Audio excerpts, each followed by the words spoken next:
マイの日本語ポッドキャスト。こんにちは。マイの日本語ポッドキャストへようこそ。マイです。皆さんお元気でお過ごしでしょうか？私は元気です。はい。この間ですね、私日本語のレッスンをやっていたんですけど、その時に生徒さんからこんな質問をされました。マイ先生は小さな夢って何かありますか？大きな夢ではなくて、この数年間の間にやってみたいこと、叶えたいことっていう、本当に小さな夢、うん、あれば教えてくださいって言われたんですね。で、小さな夢と思ってね、なんかすぐにパッと出てこなかったんですよ。うん。私、今まで、大きな夢についてはいろいろ考えたことがあるんですけど、例えばオーロラを見に行きたいとか、あとはアメリカ横断してみたいとかね。うん。でもこの夢って結構大きい夢じゃないですか。時間もかかるし、お金もかかりますよね。そう。だけど、なんかこの数年間の間に叶えたい、やってみたいみたいな、そういったことってちゃんと考えたことないなと思ってね。うん、それでいろいろと考えてみました。そしたらいくつかやってみたいっていうこと、あの、出てきたんですね。うん。なので、今日のポッドキャストでは、私がこの数年間の間にやってみたいこと、あとは叶えたいことについてね、お話ししていきたいなと思います。なのでぜひ最後まで聞いていただけると嬉しいです。そしてこのマイの日本語ポッドキャストではメンバーシップもやっています。興味がある方はぜひ概要欄をチェックしてみてください。はい。じゃあ、まず一つ目の私がやってみたいことは、旦那さんと一緒に北海道旅行に行ってみたいっていうことです。うん。旦那さんと北海道行ってみたいですね。実は私は過去に一回北海道に行ったことがあるんですよ。なんだけど、本当に私が一番行ってみたい場所にはまだ行ったことがないんですね。それで、前にね、旦那さんに日本の中で一番どこに行ってみたいって聞いたことがあるんですけど、その時に旦那さんが北海道って答えたんですよ。で、え、私もめっちゃ行ってみたい場所があるから、旦那さんと一緒にね、北海道旅行行きたいなって、その時からちょっと思ってるんですよね。うん。で、旦那さんは、なんで北海道に行きたいかっていうと、えー日本の有名な映画で、ラブレターっていう映画があるんですけど、皆さん知ってますかね？ちょっと昔の映画なんですけど、ストーリーもすごく素敵で、とっても人気がある映画なんですね。で、そのラブレターの舞台が北海道の小樽なんですよ。うん。で、旦那さんはそのラブレターが大好きで、もう今まで何回も見てきたそうなんですね。だからいつかこのラブレターの舞台の小樽に行って、で、旅をしたいっていう夢があるそうなんですね。そう。で、私はね、有名なドラマで、北の国からっていうドラマがあるんですけど、私はこのドラマが大好きで、うん。で、この北の国からって、これもね、また昔のドラマなんですけど、もう昔から何十年も続いたドラマなんですけど、それを私は小さい頃から見ていました。なぜなら、私のお母さんが一番大好きなドラマが北の国からなんですね。うん。で、お母さんの影響で、小さい頃からずーっと見てきたので、いつの間にか私も大好きになったんですよ。そう。それで、北の国からの舞台が北海道の富良野っていう場所なんですね。なので、私は富良野に行ってみたいんですね。うん。あの、二人ともね、日本作品の舞台となった場所に行ってみたいっていう夢があるんですけど、うん。そう、で、富良野ってえっと、北の国からですごく有名になった場所でもあるんですけど、ラベンダー畑もすごく有名なんですよ。で、ラベンダーの時期になると、もう一面、ブワーって、もう紫色の綺麗なラベンダーが一面咲いてね、本当に、もう本当に素晴らしい景色なんですよ。素晴らしい景色なんですよって、行ったことはないんですけど、そう、テレビで見て、もう本当にすごい綺麗だったんですね。だからテレビで見てもあんなに綺麗なんだったら、もう実物はもっと綺麗なんじゃないかなって思うんですね。で、そのラベンダーが咲く時期が、7月頃が一番いい時期みたいなんですよ。そう、だから、その時期に合わせてね、北海道旅行行きたいなーって思っていますね。で、小樽から富良野って、ちょっと距離があるんですよ。多分3時間ぐらいかかるのかな。うん。だけど、全然行けない距離だっていうわけではないじゃないですか。なので、北海道旅行に行ったら、もう絶対に小樽と富良野は行きたいなって、うん、思っていますね。あと、北海道に行ったら、ジンギスカン料理が食べてみたいです。皆さん、ジンギスカンって知っていますか？ジンギスカンっていうのは、羊のお肉と野菜を専用の鉄板で焼いて食べる北海道の有名な料理です。で、なんでジンギスカンなのって思いますよね。そう、なんでこの名前がついたかっていうと、モンゴル帝国を築いた英雄、チンギス・ハンに由来していると言われています。で、詳しい由来についてはいくつかね、説があるんですけど、その中でも有力なのが、中国大陸で羊肉料理、羊肉っていうのは羊のお肉のことですね。羊肉料理を知った日本人が、羊肉からモンゴルの草原とかチンギス・ハンをイメージして、ジンギスカンと名付けたっていう説ですね。うん。あとは、チンギス・ハンと兵士たちが、兜の上で羊肉を焼いて食べていたから、この名前になったっていう話もあります。で、この兜っていうのが何かっていうと、昔の兵士たちが戦う時に頭を守るためにかぶっていた、硬い帽子みたいなものですね。はい。ただね、兵士たちが本当にこの兜の上で羊肉を焼いていたかどうかっていうのは分かっていなくて、これはちょっともう伝説のような話になっています。はい。で、ちなみにね、ジンギスカンを食べる時には、専用の鉄板を使って、お肉を焼くんですけど、この鉄板が、なんか真ん中がね、山のように盛り上がってるんですよ。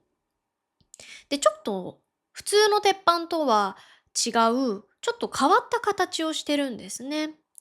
で、この形が、モンゴルの兜に似ているとも言われているんですね。はい。で、その真ん中の、盛り上がった部分で羊肉を焼くんですね。で、その周りに野菜を置いて焼きます。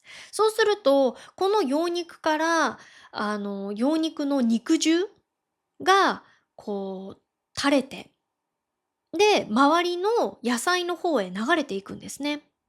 で、その肉汁を野菜たちが吸うことで、野菜にも羊肉の旨味が加わって、さらに美味しくなるんですね。うん。この鉄板はただ変わった形をしているだけではなくって、お肉と野菜を美味しく食べるためによく考えられた、形の鉄板なんですね。そう。これがね、ジンギスカンっていう料理なんですけど、でも、実はね、私、この羊肉羊のお肉が本当に苦手で、食べられないんですよ。え、じゃあなんでジンギスカン食べたいのって思いますよね。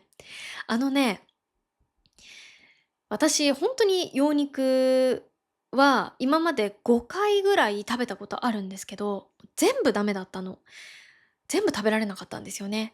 なんかこう、独特な匂いというか、ちょっと羊肉の羊肉特有の臭みと言いますか、それを感じて食べられなかったんですけど、でも、北海道の本当に美味しいジンギスカン屋さんだと、もう羊肉が苦手な人でも美味しく食べられるって何回も聞いたんですね。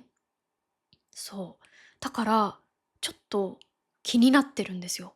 ええ、ほんとに食べられるのかなって。そう。で、実際に私のお友達がね、北海道旅行に行った時に、ほんとに美味しいジンギスカン屋さんで食べたそうなんですよ。で、その友達も私と同じく羊肉が苦手な子なんですね。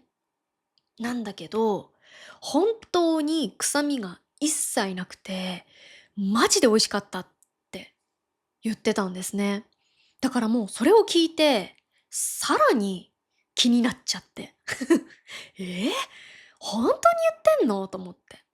うん、だから、私は今まで何回か羊肉食べてきて、一回も美味しいって思えたことがないので、だからそんなに、周りの人たちがそんなに言うなら、ちょっと一回食べてみようじゃないかっていうね。そう。だから北海道に行ったら絶対にジンギスカン食べたいなって思ってますね。あとは、北海道と言ったら、やっぱり海鮮だと思うんですよね。うん。で、私、本当に海鮮が大大大好きなんですよ。もうめっちゃ好き。そう。もう海鮮だったらいくらでも食べられるっていうぐらい大好きなんですけど、やっぱりこう北海道の海鮮は新鮮なものが多いので、そう、だから海鮮丼、お寿司、刺身、もうたくさんの海鮮をね、北海道に行ったら食べまくりたいなって思っていますね。そして2つ目の私がやってみたいことは、これはね、やってみたいっていうよりかは、もう叶えたいことですね。そう、叶えたいことは、韓国語をペラッペラに話せるようになりたいです。はい。そう、ペラッペラに話せるようになりたいですね。私はね、今、韓国に住んでいて、韓国語を勉強中なんですけど、前にもね、別のポッドキャストでお話ししたと思うんですけど、私、こう、聞き取りはある程度大丈夫なんですけど、スピーキングが結構苦手なんですよ。うん。なんかこう、思ったこと、伝えたいことがあっても、パッてすぐ出てこないっていう時が、あって、うん。なので、本当に自然に、こう、なんて言うんだろうとか、難しいっていうことを思うことなく、スラスラと韓国語が出てくるように、うん、なりたいなって、それくらい話せるようになりたいなって思うんですよね。そう。で、私って、私のもともとの性格は、本当に明るくて、めっちゃよく喋る性格なんですよ。うん。もうこのポッドキャストを聞いてくださってる方は、お分かりかなって思うんですけど、もう本当におしゃべりで、そう、すごく本当にうるさいタイプなんですよね。なんだけど、外国語ってなった途端、なんか突然シャイな性格になっちゃうの。もう日本語だったらバーって喋るのに、韓国語になった途端、どうしよう。なんて言ったらいいんだろう。恥ずかしいな、みたいな。そういう気持ちが出てきちゃって、ちょっとシャイになっちゃうんですよね。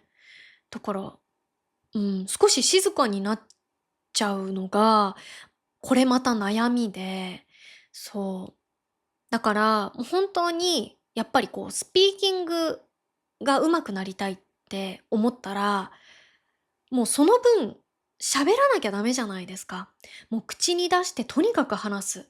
それで話すことに慣れていくと、どんどんどんどん自然に、スラスラ話せるようになると思うんですね。そう、だから私は、最近、本当にスピーキングを上達させたいと思って、1週間に2回から3回韓国語のレッスンを受けています。そう。韓国人の先生と50分の1回のレッスンが50分なんですけど、50分の、フリートークレッスンですね。うん。で、そう、毎週2、3回頑張って受けています。頑張ってというか、フリートークなのですごく楽しくレッスンできているんですけど、それでもやっぱりね、すぐに出てこない時がまだまだあるんですよね。この間、私、先生と一緒に怖い話しようっていうことになって、で、怖い話をしたんですね。で、私が話したい怖い話があったんですけど、やっぱりそれがうまく、自然な流れで説明するのがすごく難しかったんですよね。レッスンの前に、事前にわからない単語とかは、もう予習して、事前にノートに書いて、実際レッスンをしたんですけど、でもね、やっぱり実際話すってなると、うまく出てこなかったりとか、うまく説明できなかったりして、うん、悔しかったんですよね。そう。あとは、韓国ドラマが私大好きなので、韓国ドラマのお話とかもね、よくするんですけど、やっぱりあらすじを話すっていうのも結構難しいなって感じますね。うん。なので、それも本当にたくさん練習してね、自然に表現できるようになりたいな。うん。でも、やっぱり最近、レッスンも週に2、3回受けてるのもあって、その回あってか、前よりもどんどんどんどん自信がついて、自信を持って話せるようになりましたね。最近そう自分で感じます。前は、間違ってたらどうしようとか、なんて言うんだろう、わからないなとか、そういう思いとかが結構あって、うん。話す時も結構あの、黙っちゃうっていう時とかが多かったんですけど、最近はそれがだいぶ良くなったなって、そう感じますね。うん。だから、やっぱり自信がついてきたっていうのもあって、最近は、韓国人と話すチャンスがあれば、もう自分から行くようにもなりました。これは本当にいい成長だなって自分でも感じますね。例えば、私、月に1回か2回ぐらいネイルサロンに、行くんですけど、そう、ネイルサロン通ってるんですけど、そのネイルサロンの、オーナーさんが本当に親切な方で、とっても優しい方なんですね。それでお話も面白くて、なので、そのネイルをやってる間、1時間半ぐらいかな、は、ずっと韓国語で話して、いつも楽しい話をしていますね。で、オーナーさんのいいところ、素敵なところが、私がもし間違えた表現、文法とか単語が間違えていたら、直してくれるんですよ。これって、言語学習者にとってすごく良くないですか？うん。大体の方が多分、あんまり直してくれないと思うんですよ。そう、間違ってるなって思いながらも、通じるからいいやって思ってね、直さない人がほとんどだと思うんですけど、そのオーナーさんは違うんですよ。絶対に直してくれるの。もうこれも私にとってすごく勉強になるなって、うん、思って、そう、だからもう私は、もうネイルサロンに行ったら、もうネイル代と、もう授業代をお支払いするみたいな、もうそんな気持ち。うん。それくらい本当にそのネイルサロンは、私にとってすごく有意義な時間だなって思いますね。うん。あとは、最近、韓国人のお友達もね、新しくできて、そう、そのお友達とこないだ、ランチして、そう。で、カフェにも行きました。で、そのお友達っていうのは、もともとは私の旦那さんのすごく仲いい後輩がいるんですけど、その後輩の奥様なんですね。それで一回4人で食事をしたことがあるんですけど、その時に、今度よかったら一緒にランチでもしましょうねっていう話をしていてね。うん。で、今回予定を合わせて2人でランチをしてきました。で、ランチの後カフェにも行ったので、トータルで5時間くらいかな。うん。一緒に、楽しく過ごしたんですけれども、もう、その友達は日本語全く話せない子なので、ずーっと、韓国語でお話をしました。でも、それもまた自分にとってすごく、いい経験、成長につながるじゃないですか。そう、しかもすごい本当にね、お話も楽しくて、面白い話からちょっと深い話まで、もういろんな話をすることができたので、うん、本当にいい時間、そう、その友達ともいい時間過ごせたなって思います。うん。前だったらね、聞き取れなかったらどうしようとか、私が言ってることが通じなかったらどうしようとか、結構心配しながら、韓国の人と話してたことが多かったんですけど、もう今は、そういう思いはなく、とにかく話したい、話さなきゃっていう思いの方が強いですね。うん。だからこの調子でこれからも勉強していって、たくさん韓国語で話して、もう数年の間には、もう絶対ペラペラになってやるって思ってますね。うん。あと、そう、私の、旦那さんはすごく日本語が上手な、韓国人なんですけれども、もう本当にね、日本語が上手だから、今までずっと夫婦での会話は日本語でしていたんですね。でも、やっぱりこれってダメだよねっていう話になって、うん。旦那さんも日本語で話してたら、舞ちゃんのためにならない。うん。だから、僕これからずっと韓国語で話すようにするねって言ってくれて。うん。で、私もずっと日本語で話すのはダメだろうなって思いながらも、やっぱり旦那さんが日本語上手だから、ずっと甘えちゃってたの。うん。だから、それで甘えちゃってたから、やっぱり伸びないじゃないですか。韓国語話さないから。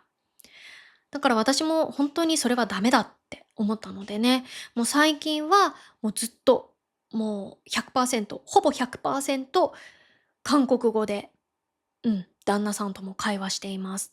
で、旦那さんが韓国語で話しかけてきたことを、私も癖でね、日本語で返しちゃう時がたまにあるんですよ。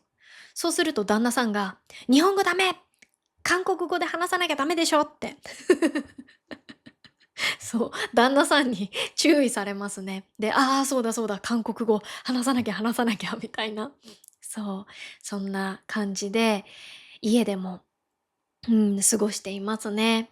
はい。なので、もう諦めずに、絶対に、これは叶えたいって思っているので、このね、今、私のポッドキャストを聞いてくださっている方も、日本語が上手になりたい、日本語を上手に日本語を聞き取れるようになりたいって思ってる方たくさんいると思うんですよ。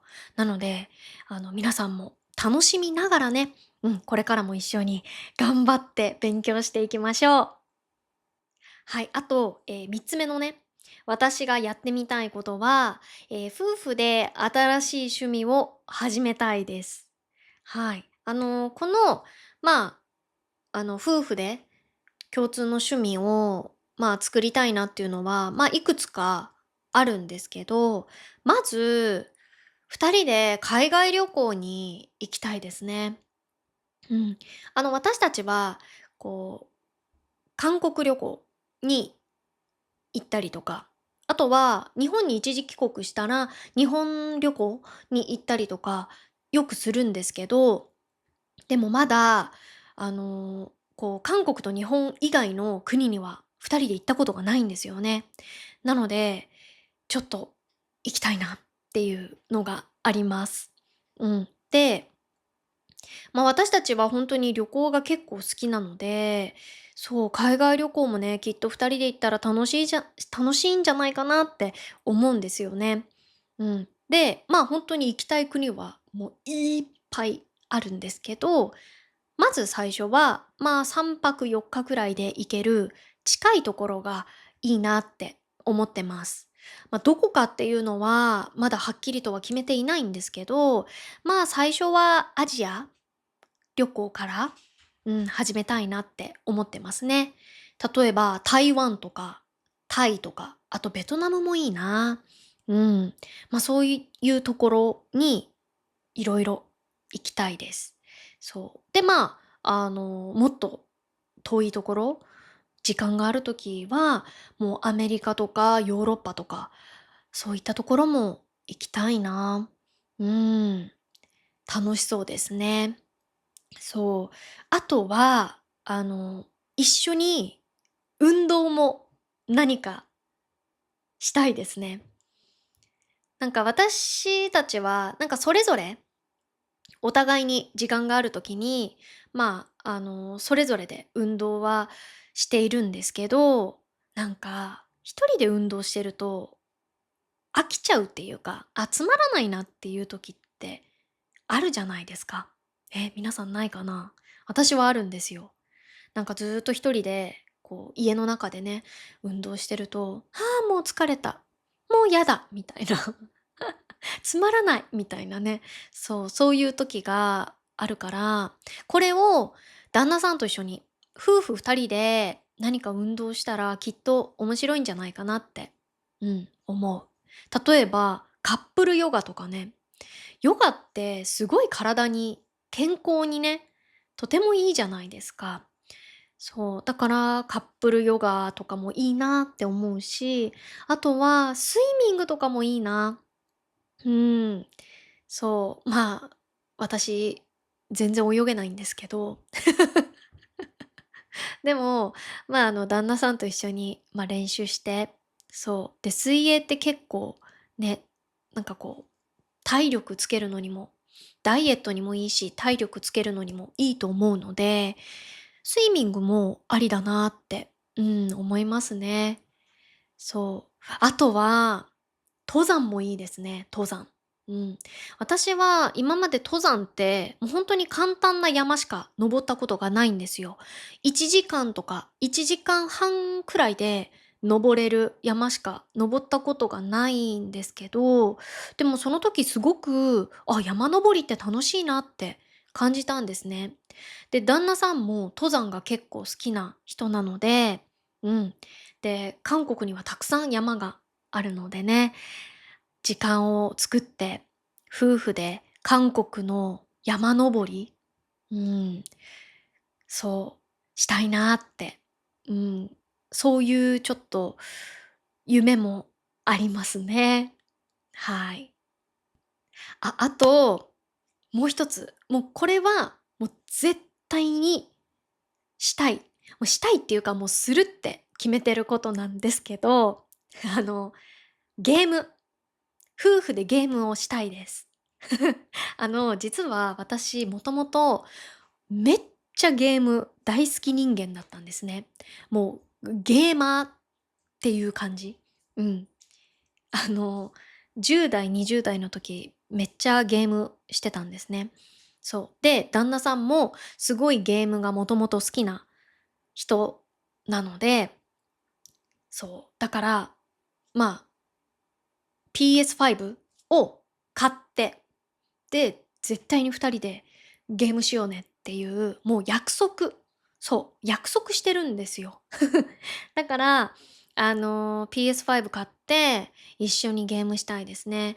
で、私と旦那さんが好きなゲームが、戦うゲーム、なんか FPS っていうジャンルになるんですけど、ドルルルルルルってこう銃でね、撃ったりして戦うっていうゲームが大好きで。うん。あと私はゾンビゲームも大好きなの。ホラーゲームも好きだ。うん。そういうちょっとなんか怖いゲームとかが私はほんとに大好きなので、それを旦那さんと一緒にね、うん、したいなって思ってます。はい、今日はですね、私が数年のうちにやってみたいこと、叶えたいことについてお話ししました。いかがでしたか？皆さんは今何かやってみたいことってありますかね？新しく始めてみたい趣味とか、あとは挑戦してみたいこと、叶えたいこと、もしね、あればぜひコメントで教えてください。はい、それでは本日も最後まで聞いてくださってどうもありがとうございました。また次のポッドキャストでお会いしましょう。バイバーイ。